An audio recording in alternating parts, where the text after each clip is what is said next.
சிவன் பக்தர்களை மட்டுமல்ல தனது பார்வதியை கூட சோதித்தான். எப்படி தெரியுமா? சதி தேவி உயிரிழந்த பிறகு பார்வதி தேவி ஆகஸ்ட் மறுபிறவி எடுத்து மீண்டும் சிவனை திருமணம் செய்ய வேண்டும் என்று உறுதி செய்து ஸ்ருங்கிதீர்த்தம் என்ற இடத்திற்கு சென்று கடுமையான தவம் செய்ய ஆரம்பித்தாள். பல ஆண்டுகள் இப்படியே கழிந்தன.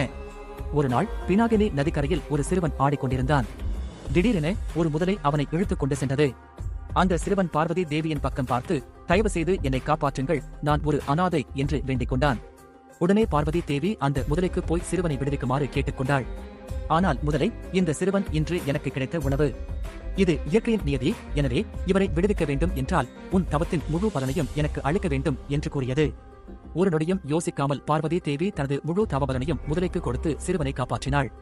உடனே அந்த சிறுவன் மற்றும் முதலை இருவரும் மறைந்துவிட்டனர். சில நேரத்திற்கு பிறகு சிவன் தோன்றி, இதெல்லாம் உன்னை சோதிக்க நான் செய்தது என்று கூறி பார்வதி தேவியை ஆசீர்வதித்து திருமணம் செய்து கொண்டான். மேலும் இதுபோல கதைகளுக்கு சப்ஸ்கிரைப் செய்யுங்கள்.